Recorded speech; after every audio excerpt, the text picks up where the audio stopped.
badala la kufanya biashara zao baada ya soko hilo kubomolewa mapema mwaka huu.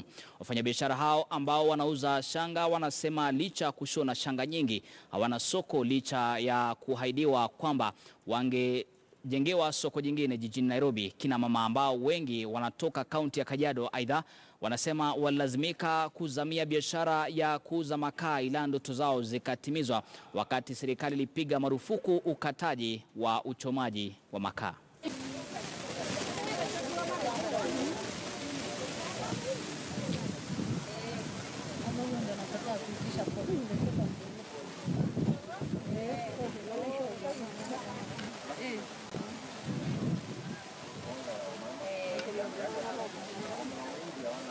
Sasa tumekuwa tukiongea na wamama wengi, wanalalamika kwamba wamenyimwa biashara ya makaa, wengine wamezoea tu shanga wanauza na hawana soko. Leo tumeambiwa kwamba kuna soko wazi wazi, lakini lazima tujitokeze kama wamama, tuonane na gavana wetu, atusaidie tuweze kupata masoko, atusaidie tuweze kupata njia zote ambazo tutashika mali yetu ya kaunti iweze kusaidia wamama. Tunaomba tu sisi kama wamama, kwa sababu makaa ilikuwa inasimamia ndio wamama wazazi ndio walikuwa na ilikuwa tegemeo yao, lakini kwangu mimi naona kupiga marufuku makaa si mbaya, lakini wamama wapewe kazi kama ushanga, wafunguliwe soko. Mimi naomba kama Christine ama county ya Kajiado, naomba ya kwamba Ole Lenku, tunakuomba utufungulie soko, kwa sababu sisi kama Wamasai kazi yetu ni kufanya tu ushanga. Hiyo tu ndio kazi yetu. Naam, hebu basi tuangazie mjadala wa siku leo ambapo tunaangazia biashara ndogo hapa nchini na labda vile vile ni changamoto zipi ambazo zinakumba hizi biashara ndogo. Na siku leo hapa studioni nina wageni watatu, mimi nawafahamu mtazamaji, lakini ningependa tu ili waweze kujitambulisha wenyewe. Na nitaanza na upande wangu wa kushoto pale mwisho. Tafadhali anza kwa jina lako, jitambulishe kisha useme unafanya nini. Kwa majina naitwa Andrew Gala kutoka Green Without Borders. Naam. Tunahudumia wakulima mashinani ili waweze kuuza mazao na auze kwa kilimo biashara. Naam. Aha, Eunice? Kwa majina naitwa Eunice Mutua. Mimi ni mkubwa wa kampuni inayoitwa Select Fresh Produce Kenya Limited. Tunafanya kazi na wakulima nchini Kenya pamoja na Uganda na Tanzania kutimiza mahitaji ya buyers wetu across the world. Aha. Yeah. Naam. Bwana Tom? Asante sana Mandra. Kwa majina naitwa Tom Odhiambo. Mimi ni mkulizi wa wafanyabiashara wa samaki, wale wa jumla na wale wadogo kwa pande ya Gikomba. Na tena nawakilisha wale wanaleta kutoka huko baharini. Naam. Na basi ningependa tuangazie hili swala, manake jana kulikuwa na kongamano ambalo lilikamilika. Rais Uhuru Kenyatta na naibu wake William Ruto walikuwa wamehudhuria. Na ningependa tuanzie na mnahisi labda ni vema ama serikali inafanya hatua za kutosha kuna kwamba wale wafanyabiashara wadogo hapa nchini wanafaidika na vile vile wanafadhiliwa na serikali kusaidika? Kuna njia vile kama vile nguvu za umeme kusaidia, kuna fedha ambazo zinafaa kuwasaidia wale wafanyabiashara wadogo kuwainua. Unahisi kwamba serikali inafanya vya kutosha? Asante sana Mwendo. Kulingana na ile kiwango ya asilimia inaonekana saa hizi, kujenga uchumi yetu inatakana watu wa biashara wale wanakuwa asilimia kubwa sana kama 70 ya nchi yetu. Na hawa ndio watu inatakana serikali wategemee kuinua uchumi yetu. Kila mtu, kila Mkenya ikiwa mkubwa ama mdogo, anachangua kikubwa ya kuendesha ama kujenga nchi yetu.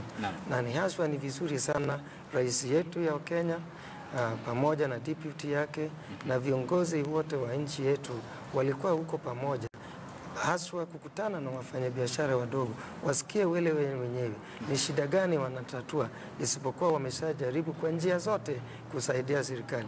Lakini kuna vile tumekuwa na hizi disconnect kati ya wafanyabiashara wadogo na serikali na wajui vile hiyo. Ndio jana ilikuwa kikao muhimu sana kusema na kuzungumza na rais mwana kwa ana na tutambue na tuelezee yeye ile shida sisi kama wafanyabiashara wadogo tunapitia. Na tunataka kuona tuendeze nchi yetu kutoka miaka huu mpaka 5 mijao. Kuna ile tofauti tumeweka kati ya maisha yetu na uchumi yetu kama wale watu wanaishi kwa nchi yetu. Naam.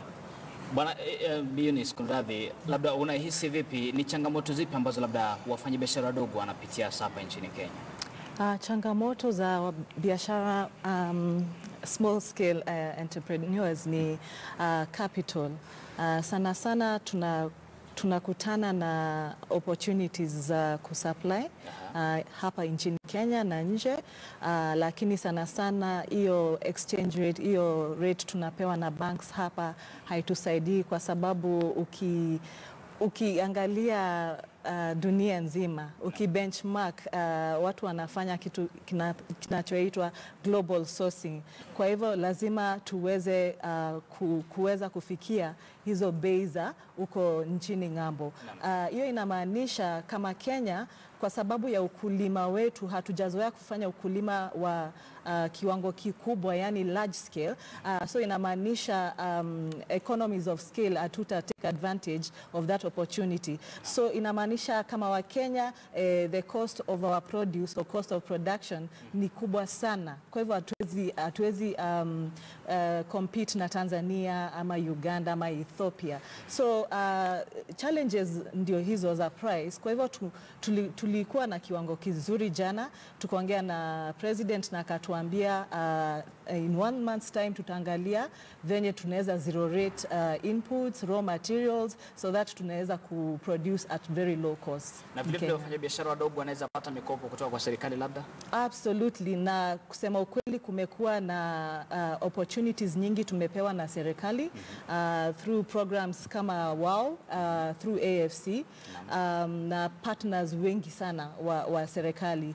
Ile shida iko ni hiyo rate iko very high, na kama entrepreneurs tulikuwa tunasema kama serikali inaweza tusaidia tukue na agriculture bank yenye itaelewa specific needs of agricultural entrepreneurs, ndio tuweze increase production kwa country na pia sort out the issues of food security Kenya, and therefore be able to even kufanya agro processing, kwa sababu ukiangalia sana sana Kenya tuna produce lakini tuna waste 50% of our production.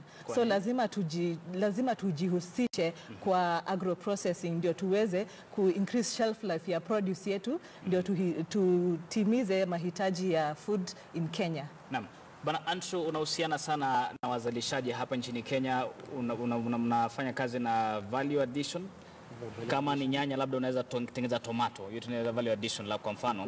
Labda ni changamoto zipi ambazo umekumbana nazo katika kazi zenu, na vile vile wakulima wakati ambapo unawaletea bidhaa ama wafanyabiashara wengine ambao sasa unawapa bidhaa na kuweza kuongeza kidogo maridadi ili kuweza kujifanya kuuza katika soko za nje ama katika soko kubwa? Changamoto zipi ambazo labda unakumbana nazo kubwa zaidi hapa nchini? Changamoto ambazo tunakumbana nazo ni kwa maana utapata kuanzia mashinani. Saa zingine mkulima hapatiwi ile extension service ambayo ya kutosha, alafu naambiwa kweli hii mazao yako quality ni hali duni. Hivyo sasa pia inafanya kwamba sasa ile mazao yako yatabaki pale, hayatapata soko. Na pia kuna changamoto sana kama wadudu, mvua, climate change. Hiyo pia inahisia ambayo kama ni zile yields zinakuwa ni kidogo. Sasa unapata pia soko inapunguka. Sasa ile kitu ambayo tunajua serikali imejaribu kwa muda tumekuwa wametengeneza mabarabara. Mabarabara ni mzuri pande zote. Sehemu zingine kuna maji ya kunyunyuza. Na pia sehemu zingine pia makampuni kama zile za NGOs zimefanya kazi mzuri mashinani. Lakini utapata zile changamoto ambazo tunaona sana sana ni kama zile kuanzia kwa mchanga wetu umedhorodheka. Kwa hivyo hasa inataka ifanyiwe soil testing. Alafu pia tutumie mbolea ya kutosha ili tupate mazao. Utapata pia zile kama tunasema cost of inputs, kitu kama mbegu. Kuna wakati utapata hamna hata mbegu za kupanda. Hii pia inakuwa changamoto. Kama hamna mbegu, bei inaenda juu, mkulima hatapata. Utapata saa zingine ile wakati ambayo mkulima anataka kupanda, anapata kama ni tractors, hata kama county ziko na tractors zinafanya leasing. Lakini utapata saa zingine tractors ni chache, alafu pia bei inakuwa ni juu. So input inakuwa ni juu, hata yale mazao kitoko utapata production imeenda juu, hata mfanyabiashara hana lolote. Kwa hivyo hata kiuza anauza kwa pesa duni. Sasa ikija kwa ile msimu mwingine hata hana haja ya kufanya ukulima tena. Kwa hivyo ukiangazia ile bei ambayo anauza na ile gharama ambayo ameweza kutumia katika kuzalisha pale, unapata hana faida yoyote. Hana faida yoyote. Alafu anaona kwamba sasa maybe ile wakati mwingine abadilishe apande kitu kingine ama aache shamba ikae namna hiyo. Hiyo ndio changamoto tunayo. Naam, vile vile nimeweza kupata sauti yake Rais Uhuru Kenyatta siku ya jana katika kufunga hilo kongamano, na alikuwa anazungumzia hili swala la nguvu za umeme hapa nchini na hasa kwa wafanyabiashara wadogo. Hebu zungumzia hilo, manake sana mnahusika na hilo swala katika mambo ambayo unafanya sana unatumia nguvu za umeme. Nguvu ya umeme itakuwa ni mzuri sana ikipunguza, kwa maana compare country kama Egypt. Hapa tuwapata mazao kutoka Egypt kwa maana cost of production yao iko less than 10%. Hapa iko high. Sasa unapata tunatumia pesa mingi kwa hiyo energy. Kwa hivyo hapo kama kuna mazao ambayo tutakuza na value addition, tutaweza hata ile kupeleka kwa njia zingine za Afrika, kwa maana tutakuwa tumepunguza bei ya energy. Kwa hivyo hiyo tunapongeza rais kwa kutupatia hiyo muda wa mwezi mmoja. Akipunguza basi itajua maisha ya value addition itakuwa imeboreka. Naam. Na vile vile mtazamaji, kama alivyosema ni kuwa Rais Uhuru Kenyatta siku jana akiwa na naibu Rais William Ruto walikuwa wakimaliza hilo kongamano hapa jijini Nairobi katika chuo kikuu cha Strathmore, na bila shaka Rais Uhuru Kenyatta alikuwa na haya ya kusema.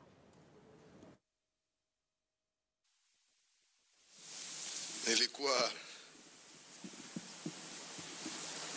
nimejipanga vile nitakuja kuwasomea speech hapa leo.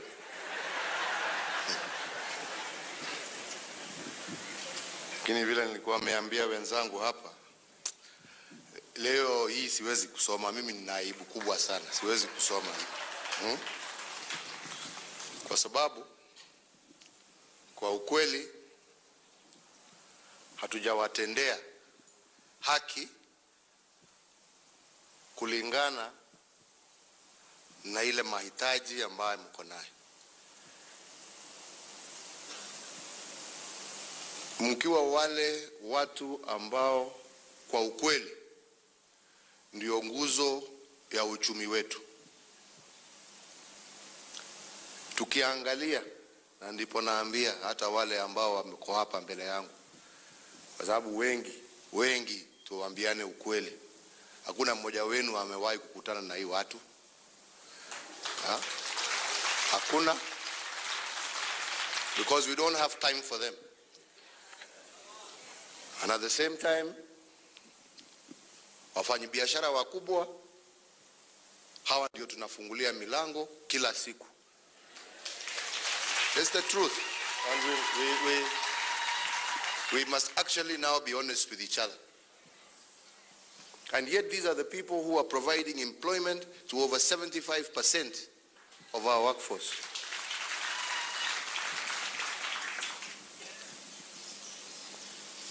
Na ndipo nilisema pale awali, hii mkutano haiwezi ishie hapa. Hii mkutano tumesikia. Ile ambaye imebaki ni sisi kama serikali tukiungana pamoja na serikali ya county, tuende tuketi na tujue tutajibu hawa wananchi kwa njia gani. Tujue tutawajibu in what way.